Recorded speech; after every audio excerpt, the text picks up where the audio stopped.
Sou o escritor Sacolinha, muito prazer, conheci-lo pessoalmente, participar de uma antologia na França, só agora a gente se conhece aí pessoalmente. Me chama muita atenção um cara com a bagagem literária que você tem, com o conhecimento de mundo que você tem, só agora está publicando um romance, não sei quando foi escrito, e eu tenho uma curiosidade de saber como é que foi esse processo de criação, né, meu? Um cara que escreve tão bem como você, que escreve há tanto tempo, só agora foi publicar esse romance. Então, a curiosidade quanto tempo você demorou para escrever esse livro, porque só agora, será que você se sentiu preparado somente agora para escrever e publicá-lo, ou foi porque demorou mesmo para escrever? Legal, muito obrigado. Bom também te conhecer, Sacolinha. Eu também admiro o seu trabalho. A gente está nessa antologia, né, Je suis Favela, que são contos aí dessa organizado aí para uma editora, né, na França. Eu tenho um conto lá também junto com você. Já vi outros trabalhos seus também. E é muito bacana estar aqui por isso, né? Falar de literatura, falar de empatia com outros autores. O que ocorre comigo foi que eu sempre gostei muito de contar as histórias curtas. Por isso que eu escrevi 10 antologias, ou, enfim, 10 coletâneas de contos. Sempre quis contar muita história.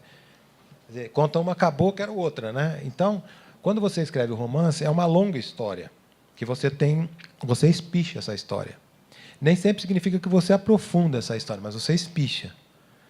Então, eu sempre gostei muito de trabalhar com essa definição que eu dou do conto, que é um riacho, né? Aquele riachinho e tal. Mas você tem que trabalhar forte, porque o conto acaba logo, né? Então, para mim, o segredo do conto está ele começar quase à beira de terminar. Ele tem que ser um episódio que está na iminência. Ele já está buscando o final.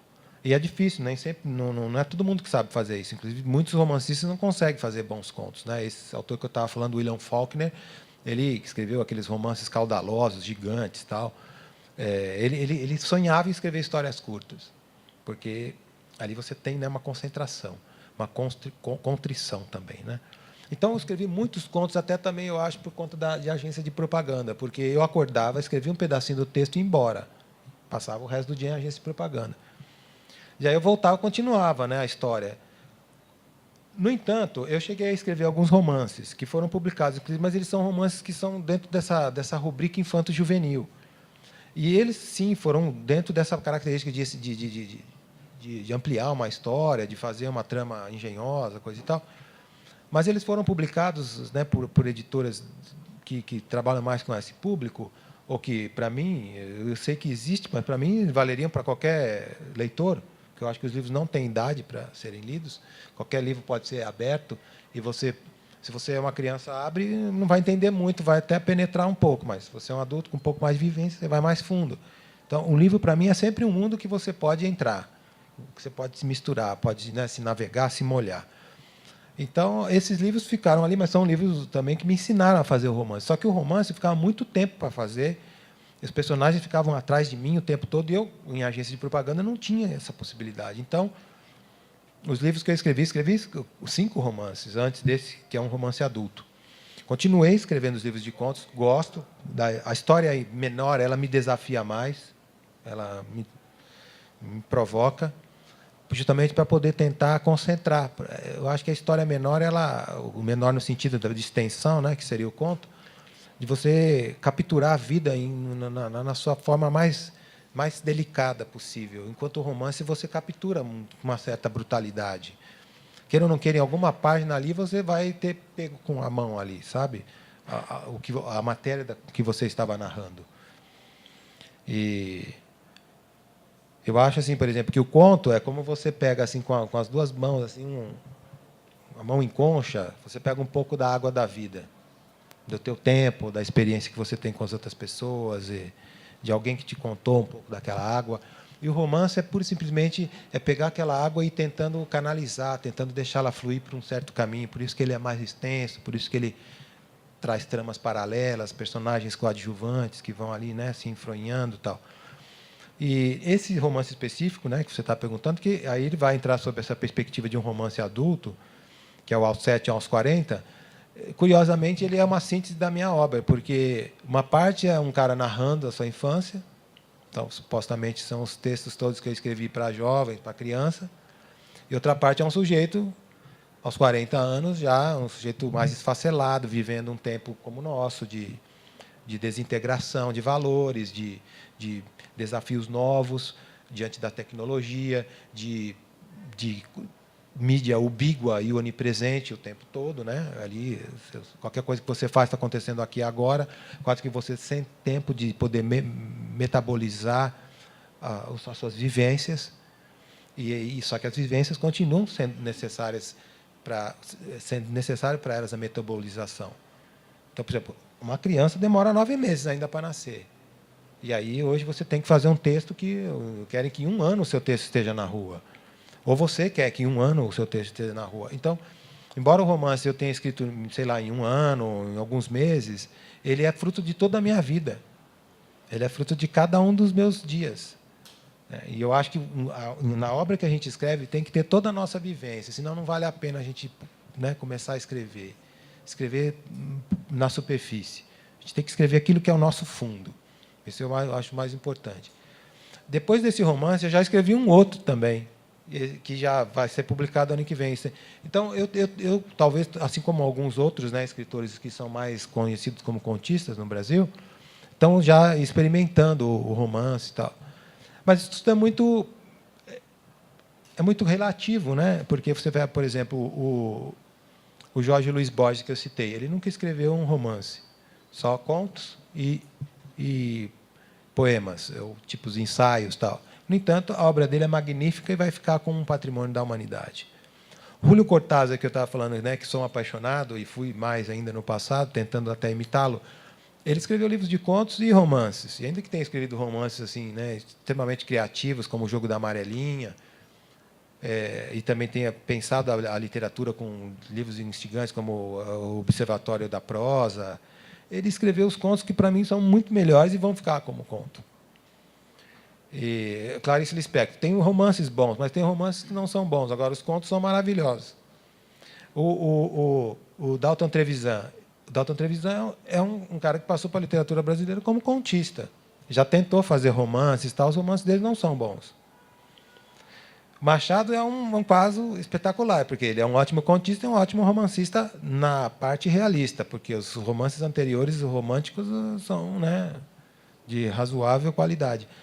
Então, eu acho que se o autor tem a mão, ou se ele consegue sentir que a musculatura dele é pronta para o romance, ele deve fazer. E pode continuar também, se quiser, e pode voltar para o conto também, se ele quiser. Hoje há questões até de mercado, né? Nós sabemos.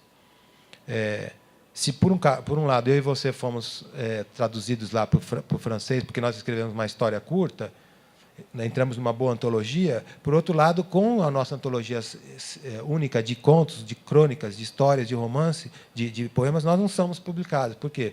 Porque lá fora se publica mais romance, se traduz mais romance. Eu conheço alguns autores que são contistas, foram muito tempo contistas, passaram para o romance até por uma questão de mercado. Eu quero um romance, tem muito mais leitores, é mais fácil de publicar, de traduzir. Eu, de qualquer forma, eu acho sempre assim, é melhor um bom livro de contos do que um romance ruim. Melhor que você se dedique a um bom livro de contos. Eu, na verdade, tenho um reconhecimento, e eu sou muito grato aos teóricos, aos críticos, aos jornalistas, enfim, aqueles que me leem na literatura adulta como um contista. Agora que eu estou entrando numa outra esfera. Para mim, eu penso sempre que é o ficcionista, o sujeito que cria ficção. Porque, em rigor, se você for ver, o Graciliano Ramos, ele é um ficcionista, mas ele é um contista, porque a maior parte da história dos livros dele são de contos. Você vai pegar o Infância, são pequenas histórias. Você vai pegar o próprio Vidas Secas, que é vendido como romance, mas são pequenas histórias. O Angústia, que é uma mistura de uma série de relatos, que é o livro mais importante dele. Memórias do Cárcere são histórias. Então, é muito, né, muito relativo esse tipo de coisa, né? Tem gente que diz, não, se você não é um romancista, você é um escritor menor. Bom, mas, então, Borges é menor, o Clarice Lispector é menor, o Raymond Carver, que é um grande contista americano, é menor, e Chekhov, que nunca escreveu um romance, é menor. Quer dizer, então, esses patrimônios, esses bastiões aí da literatura, esses gigantes da literatura não são bons porque não escreveram romance. É lembrar que o romance é uma coisa contemporânea também, né? O romance tem aí, se tanto, 200 anos. Então, o conto não. O conto nasceu com o homem, né? Já nasceu contando histórias, com pequenas situações da vida, né? Bom? De modo geral da sua obra, a gente nota uma presença muito grande na parte literária mesmo, de composição de texto, uma profusão de comparações com a natureza, né? Os chamados símiles, né?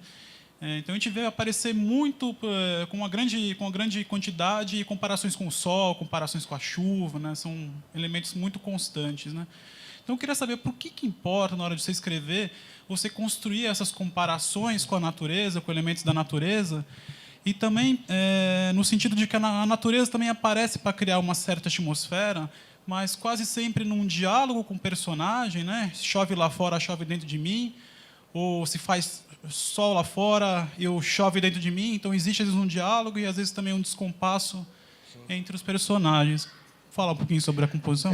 Eu acho ótimo também, muito grato pela tua pergunta. E é um pouco o que a gente viu lá, né? Vim lá de Cravins, uma cidade no meio do mato, quer dizer, tem uma vida rural tal, mas o contato com a árvore, com o rio, com chuva, com o sol, sempre me posicionou que eu venho de um mundo natural.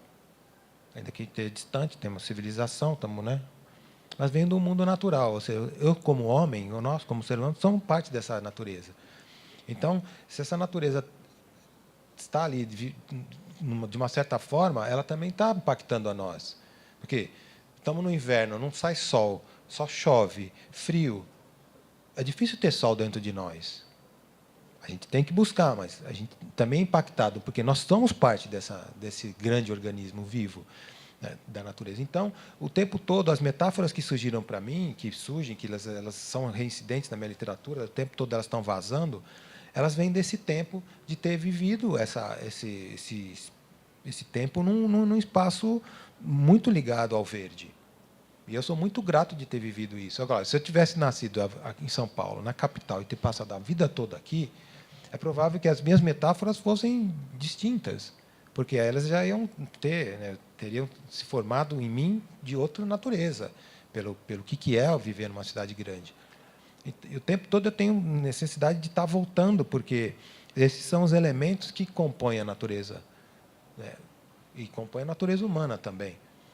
É gozado porque, na minha obra, depois que o primeiro livro, né, que você estava até lembrando quando falou da biografia, que foi Hotel Solidão, ele era um livro que eu compus lembrando esses 4 elementos. Eram 8 contos, e 4 contos se passavam, né, eles faziam um espelhamento. Então, 2 contos eram da terra, alguém que estava caminhando pela terra, viajando por uma estrada ou por uma região de picada, onde tinha que pisar na terra.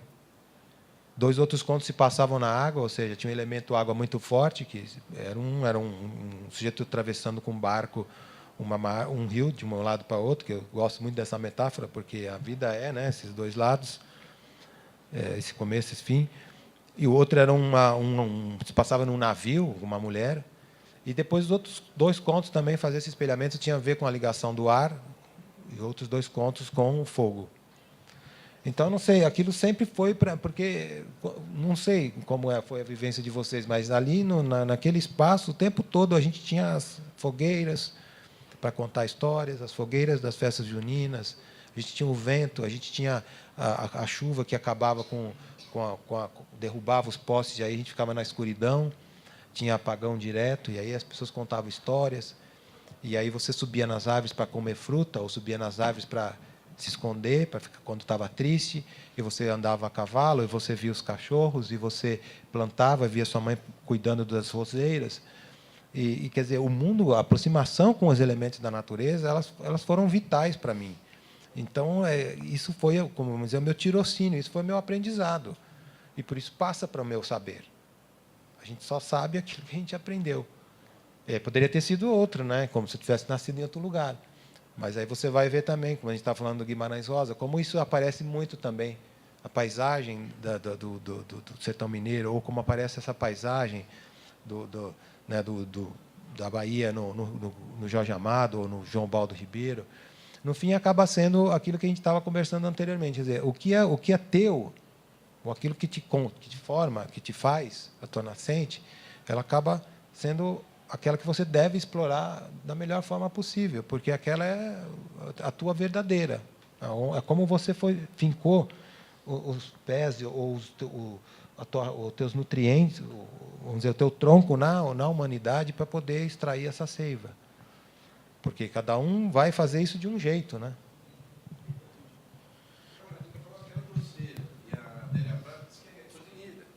Na verdade, foram, né? A Cora Corina foi doceira, de mão cheia, e a Adélia Prado, não duvido que seja cozinheira, embora não a conheça pessoalmente.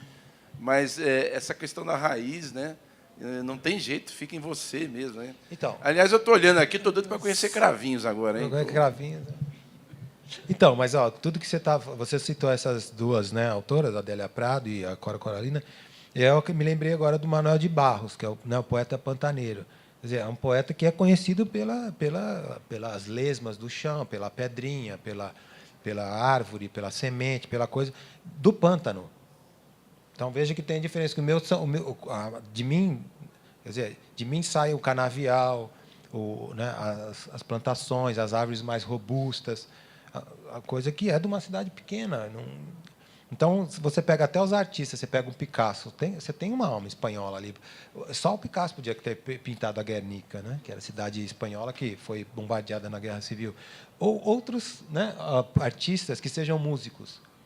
Né, você pega, por exemplo, o Trenzinho Caipira do Heitor Villa-Lobos. O Trenzinho Caipira não dá para ser criado por um músico húngaro ou alemão, ou não sei o quê. Um cara tem que ter passado nas pequenas cidades do interior do Brasil para poder criar aquilo. Então, eu penso assim que o artista, e até pode ser o publicitário que está a serviço também, né, de uma causa empresarial, da marca, de contar história para empresas, ele tem que se alimentar daquilo que está ali, que o tempo todo foi o seu maior. A sua... Já que o microfone está na minha mão aqui, quem quiser, pega aqui. Mas eu estou lembrando do Antônio Cândido, que ele falando o seguinte, né, que quando ele era criança ou estudante e tal, os professores brasileiros dele ficavam citando pensamentos europeus e tal, e o professor francês que ele tinha falava assim, não, pesquise a realidade circundante, não fique olhando... Não que você deve ignorar, lógico, sim, o que está lá fora, mas primeiro o que está ao seu redor e tal, ou dentro de você, não sei. Sim.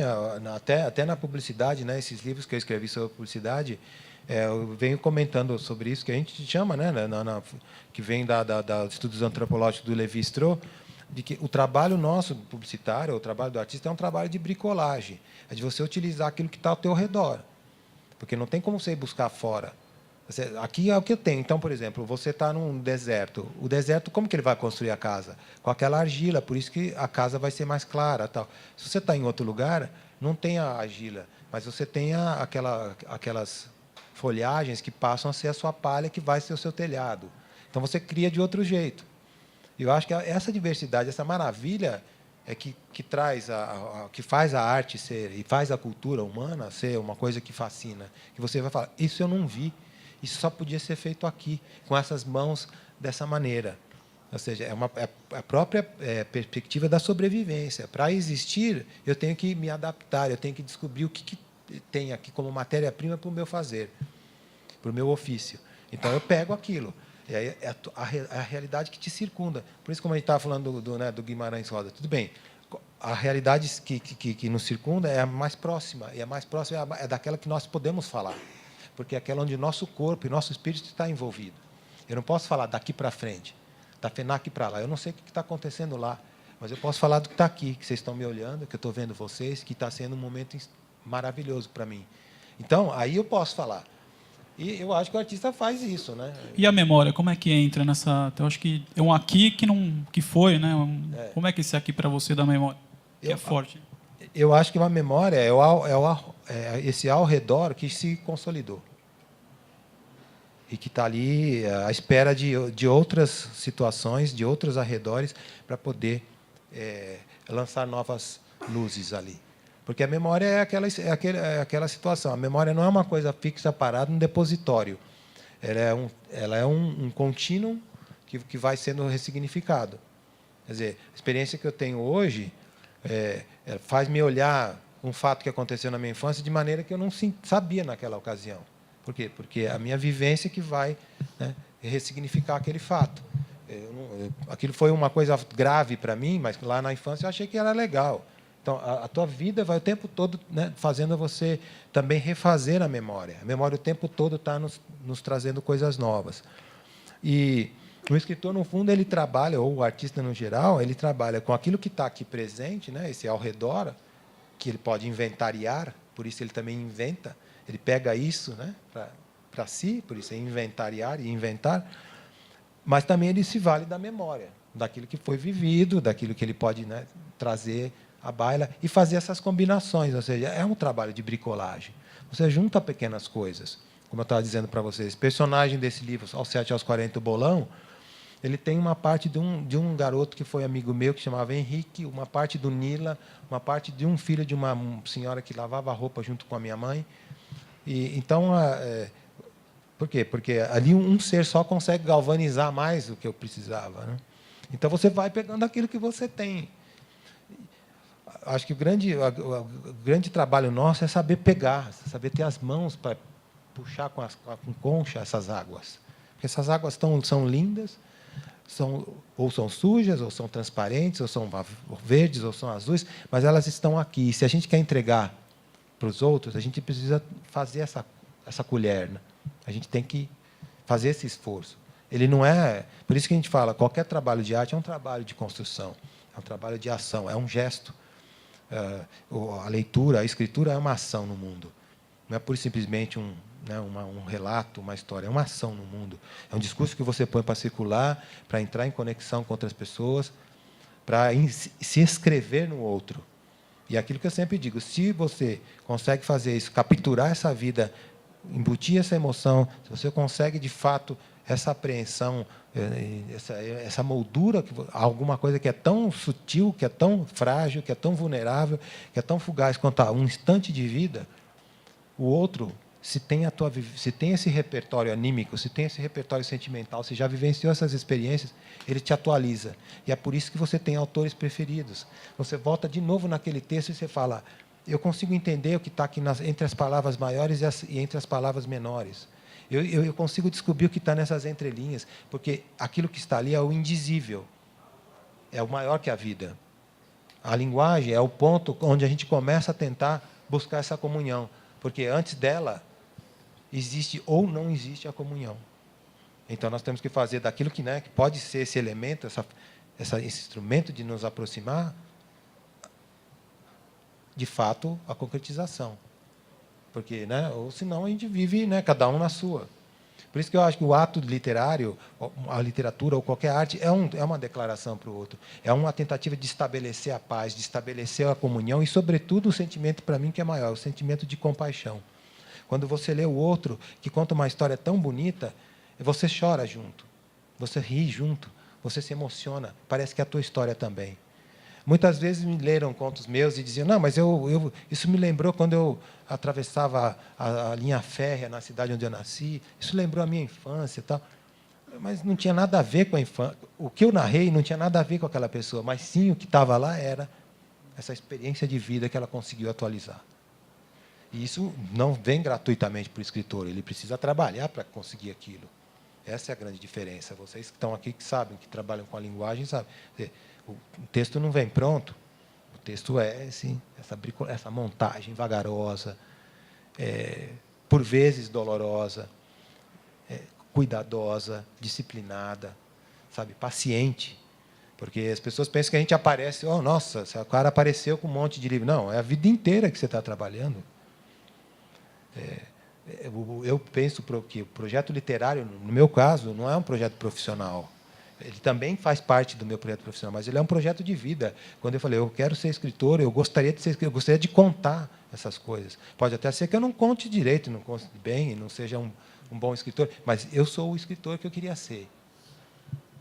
Você já vinha pensando em algumas histórias, ou sei lá, a impressão que eu tenho às vezes é que não, já estava aqui, aí faltava pegar a caneta, sei lá, digitar. Você tem essa impressão? Tem aquela máxima famosa, né, do Michelangelo, que ele fala: como que você construiu aquela escultura? Ele fala: pego a pedra e vou tirando os excessos. E aí já vai ficar a forma que eu queria. Eu te responderia assim também. Eu acho assim que tem uma formulação, uma sentença da Hannah Arendt, que ela fala que deve ser rodada pelo mundo sem autoria, mas é dela. Tem até o livro, tal, página tal. Ela disse assim que cada artista vem para contar uma história. Então, por isso que nós estamos obsessivos. O tempo todo a gente está contando aquelas coisas. Então, você tenta contar aquela história e você sente que você não contou do melhor jeito possível. Ou você viveu um dia a mais. Então, você vai tentar contar de novo aquela história. Ou seja, por quê? Porque é aquela história que vai te botar em comunhão com o outro. Você não pode ser sozinho no mundo. É como o meu mestre. Eu fiz yoga durante 25 anos. E meu mestre dizia: o paraíso só pode ser um lugar onde há pessoas queridas. O paraíso não é um lugar onde só há uma pessoa. O paraíso não é um lugar onde há solidão, mas onde você consegue estar com o outro. Embora o Sartre dizia que o inferno são os outros, né? Bom, também são um pouco.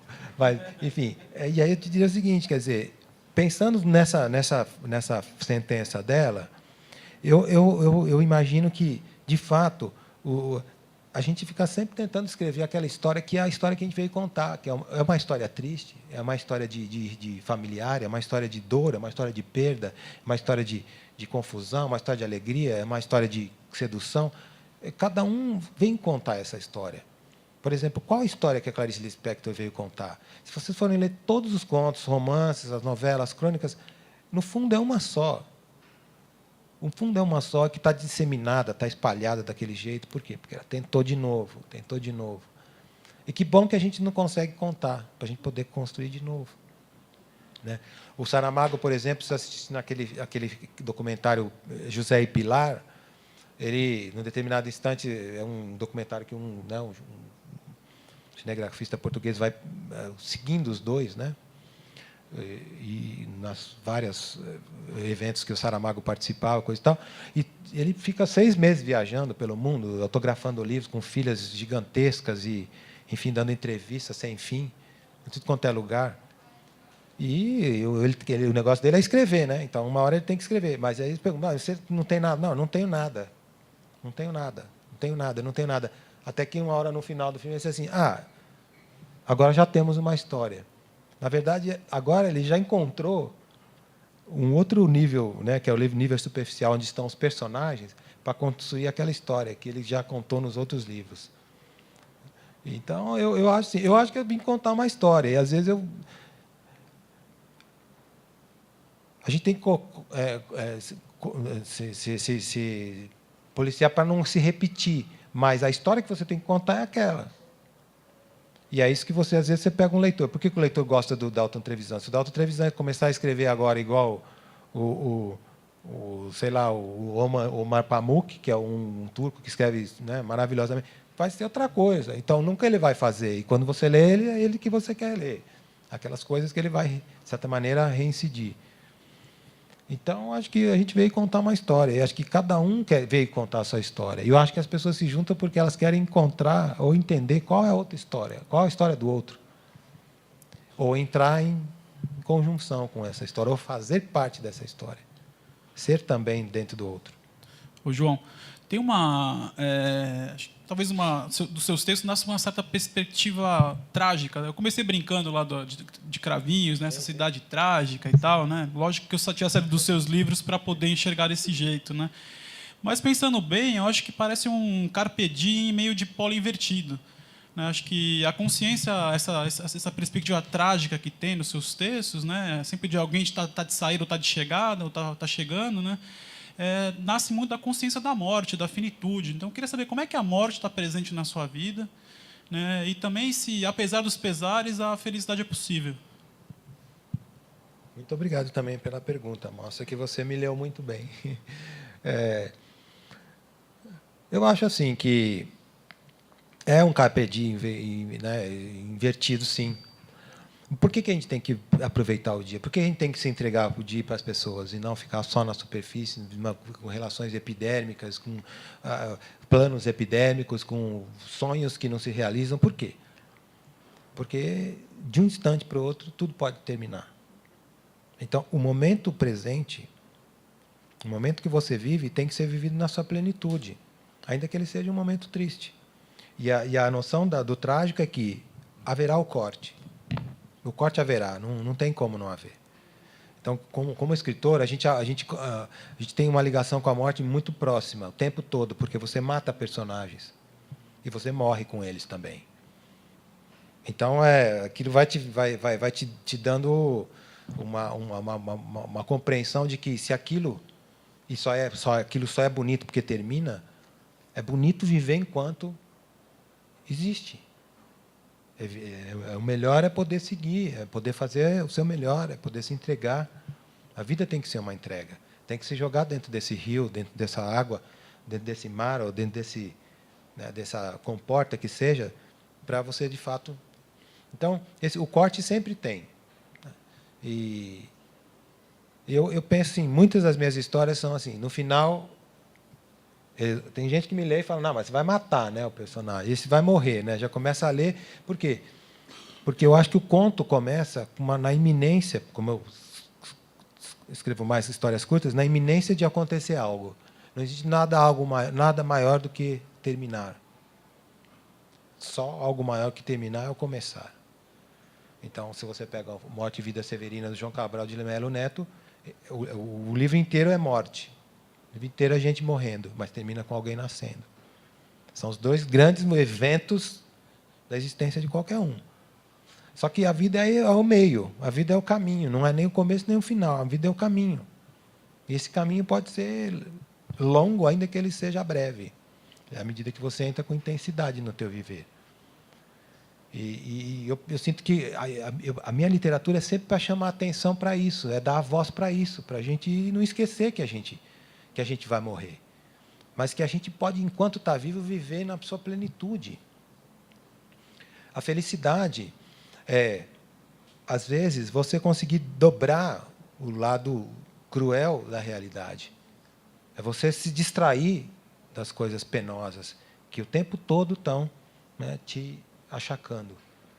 E, nesse sentido, eu gosto muito de um verso do Fernando Pessoa, que diz assim, não é alegria nem dor a dor com que me alegro. Acho muito bonito esse verso, porque não é alegria nem dor a dor com que me alegro. Ao fim e ao cabo, escrever é um prazer, é uma alegria, mas é uma dor também. Viver dói. Por isso que nós estamos aqui, porque viver dói. Mas viver também nos alegra. Entendendo esses polos, a gente pode caminhar um pouco mais. E a literatura, eu acho que tem que represar esse instante. Para mim, ela só tem sentido se você consegue represar esse instante e dizer, esse era um instante único, eu partilho com você, eu já não o tenho mais, mas se você reler, você o terá. É isso que eu estou te dando. Esse é um reviver pela leitura do outro, que se faz só quando se tem uma escritura, quando alguém escreve para que o outro possa ler. E isso é trágico, mas também faz a beleza da vida, que seria se a gente não soubesse que as coisas terminam. Isso não tem nenhuma relação se elas vão continuar, se elas não vão. Eu sei que é o seguinte, as coisas terminam. E isso, de qualquer forma, elas nos transformam, nos mudam de toda maneira.